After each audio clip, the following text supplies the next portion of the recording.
எல்லோருக்கும் வணக்கம். எல்லோரும் எப்படி இருக்கீங்க? ஹோப் ஹெல்த்தியாக ஹாப்பியாக இருக்கீங்கன்னு நம்புகிறேன். லாஸ்ட் வீடியோ பார்த்துருப்பீங்களா? அதுக்கு மறுநாள் டேயில் வீடியோ ஸ்டார்ட் ஆகுது. காலையில் பார்த்தீங்கன்னா ராகி சேமியா வேக வச்சு அதோட தேங்காய் பூ நாட்டு சக்கரை கொஞ்சோண்டு நல்லெண்ணெய் சேர்த்து நல்லா கலந்து எல்லோரும் பிரேக்ஃபாஸ்ட்டாக எடுத்துக்கிட்டோம்.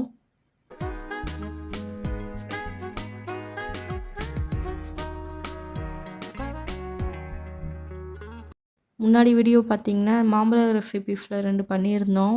அதோட கருவேப்பிலை பொடி பண்ணுறதுக்கு கருவேப்பிலை எல்லாத்தையும் நல்லா அலசிட்டு காய வச்சுருந்தோம். அதுதான் இன்றைக்கி பார்க்க போகிறோம்.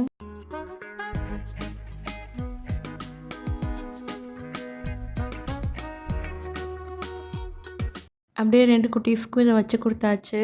குட்டி பாப்பா பார்த்தீங்கன்னா ஏதோ டிஃப்ரெண்ட்டான கலரில் இருக்கிறதுனால இதை கொஞ்சம் சாப்பிடுவா. முதல் நாள் மாம்பழம் ஐஸ்கிரீம் பண்ணி ஓவர் நைட் இருக்கட்டும்னு ஃப்ரீசரில் வச்சுருந்தோம் இல்லையா, அதுதான் இப்போ பார்க்க போகிறோம். மாம்பழம் ஐஸ்கிரீம் சூப்பராக வந்துருந்துச்சு. ஐஸ்கிரீம் பண்ணுறதுக்கு பெரிய மிஷின் வேணும், அது பெரிய ப்ராசஸ் அப்படிலாம் நம்ம நினச்சிக்கிட்டு இருந்தோம். ஆனால் இப்போலாம் எல்லாமே சிம்பிளாக ஆயிடுச்சு. அது மட்டும் இல்லை, வீட்டில் பண்ணும்போது ஹெல்த்துக்கு ரொம்பவே நல்லது. ரொம்ப க்ரீமியாக டேஸ்ட்டு சூப்பராக வந்துருந்துச்சு. நீங்களும் இது வரையும் ட்ரை பண்ணலைன்னா கண்டிப்பாக இதை ட்ரை பண்ணி பாருங்கள். 2 பிள்ளைங்களுமே 2 டேஸ் வச்சு நல்லா திருப்தியாக சாப்பிட்டாங்க.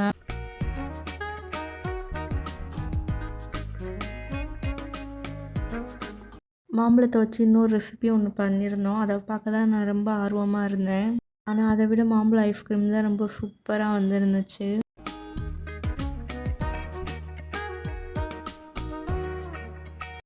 இந்த ரெசிப்பியில் பார்த்தீங்கன்னா ஒரே ஒரு சின்ன சொதப்பல் மட்டும் ஆயிடுச்சு. அதனால தான் தண்ணி கொஞ்சம் கூட ஆட் பண்ணக்கூடாதுன்னு நான் அந்த வீடியோவில் சொல்லியிருந்தேன். கண்டென்ஸ் மில்க் வீட்டில் தான் எப்பயும் ரெடி பண்ணிடுவேன். இதுக்காக கண்டென்ஸ் மில்க் அப்போ தான் ரெடி பண்ணிகிட்டு இருந்தேன். அதில் பார்த்தீங்கன்னா கொஞ்சம் பால் எக்ஸ்ட்ரா ஆயிடுச்சு. அது மட்டும் இல்லை, மேங்கோ பல்ப் எடுக்கும் போதும் கொஞ்சோண்டு வாட்டர் ஆட் பண்ணியிருந்தேன். இந்த இடத்துல மட்டும் கொஞ்சோண்டு சொதப்பல் ஆயிடுச்சு. இல்லைன்னா சீஸ் கேக் மாதிரி திக்காக நல்லா வந்திருக்கும். நீங்கள் ட்ரை பண்ணும்போது வாட்டர் எதுவுமே ஆட் பண்ணாமல் ட்ரை பண்ணி பாருங்கள், சூப்பராக வரும். அதுக்காக தான் நம்ம தயிரில் இருக்கிற வாட்டரை நம்ம ஃபில்டர் பண்ணி எடுத்துக்கிறோம்.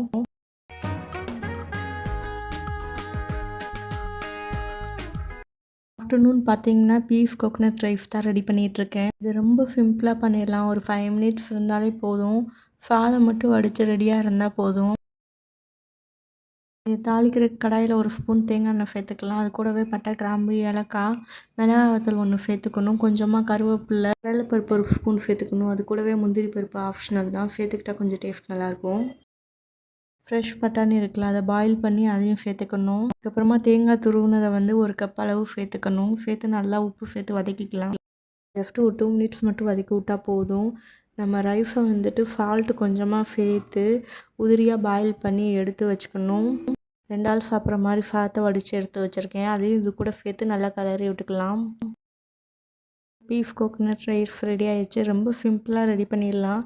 குழந்தைங்களுக்கு லஞ்ச் பாக்ஸுக்கும் கொடுத்து விடலாம், சூப்பராக இருக்கும்.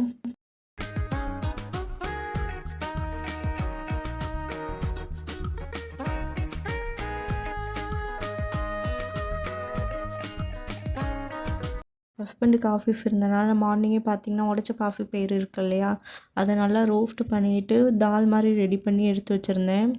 அது கூடவே கோவா ஃப்ரையும் பண்ணி லஞ்ச் பேக் பண்ணி கொடுத்து விட்டாச்சு. அவங்களுக்கு இந்த வெரைட்டி ரைஸ்லாம் ரொம்ப பிடிக்காது.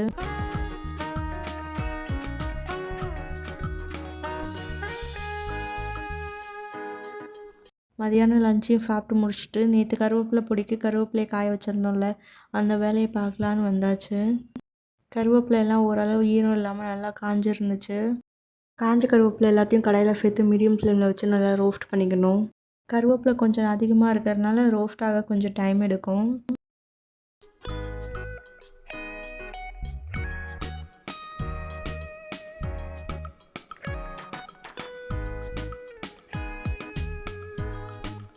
நம்ம என்றைக்கும் லேட்டாக எழுந்திரிச்சிட்டா கூட சாதம் மட்டும் வடித்து வச்சுருந்தா இந்த கருவேப்பிலை பொடியும் நல்லெண்ணையும் சேர்த்து கிளறி கொடுத்து விட்டுக்கலாம். ரொம்ப குயிக்காக ரெடி பண்ணி கொடுத்து விட்றலாம். அதோட ஹெல்த்தியாகவும் இருக்கும்.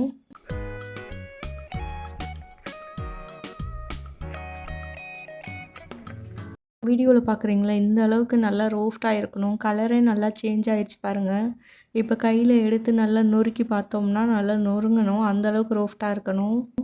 அளவு கூட பண்ணி வைக்கிறதுனால கொஞ்சம் எக்ஸ்ட்ரா டைம் ஆச்சு. கருவேப்பிலை வதங்கினவனே அதை வேறு ஒரு பிளேட்டில் மாற்றி வச்சுக்கலாம். கருவேப்பிலையோட அளவுக்கு ஏற்ற மாதிரி தான் நம்ம பருப்பெல்லாம் சேர்த்துக்கணும். கடலைப்பருப்பு, உளுந்து, வேர்க்கடலை எல்லாத்தையும் ஒரே அளவாக தான் சேர்க்கணும். எல்லாமே தனித்தனியாக 100 கிராம் எடுத்துக்கலாம். அதுக்கப்புறமா வரமல்லி இருக்கு இல்லையா, அது ஒரு 50 கிராம் எடுத்துக்கலாம். வரமிளகா வந்து ஒரு 10 எடுத்துக்கலாம். என்கிட்ட பெருங்காய கட்டி இருந்ததுனால அது 5 எடுத்துக்கிறேன். பூண்டு பல் வந்து ஒரு 15 அளவு எடுத்துக்கிறேன். இதையுமே மீடியம் ஃப்ளேமில் வச்சு நல்லா வறுத்துக்கணும். இதை தனித்தனியாக வேணுன்னா கூட நம்ம ரோஸ்ட் பண்ணிக்கலாம். நான் எல்லாத்தையும் ஒன்றாவே சேர்த்து ரோஸ்ட் பண்ணிக்கிறேன். சேர்த்து பண்ணாலுமே நல்லாயிருக்கும். ஆனால் டைம் கொஞ்சம் எடுக்கும். கொஞ்சம் மீடியம் ஃப்ளேமில் வச்சு நம்ம பண்ணிக்கணும்.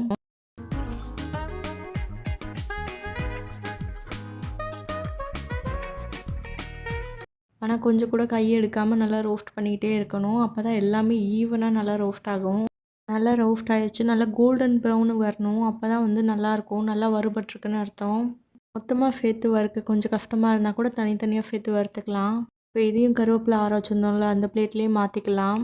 இது எல்லாமே இப்போ நல்லா ஆறுனதுக்கப்புறமா கொஞ்சமாக உப்பு சேர்த்து நல்லா பவுடராக அரைச்சி எடுத்துக்கிட்டா கருவேப்பிலை பொடி ரெடி ஆயிரும்.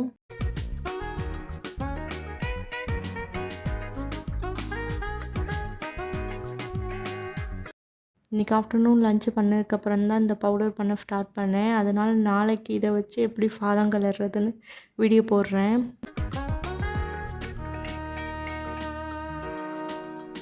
இப்போ பாருங்கள், கருவேப்பிலை பொடி நல்லா பவுடராக அரைச்சாச்சு. இதை இட்லி தோசைக்கு வச்சு அப்படியே நல்லெண்ணெய் ஊற்றி கூட சாப்பிட்டுக்கலாம். வீட்டு வேலையும் பார்த்துட்டு பிள்ளைங்களையும் பார்த்துட்டு இதையும் பார்த்து முடிக்க ஈவினிங் ஆயிடுச்சு. அதுக்குள்ளேயும் அவசரமாக கொஞ்சம் வெளியே போகிற வேலை வந்துருச்சு.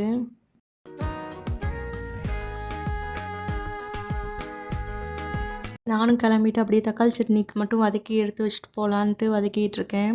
வீட்டுக்கு வந்து சட்னியை மட்டும் அரைச்சிட்டு தோசை ஊற்றி சாப்பிட்டா வேலை முடிஞ்சிடும்.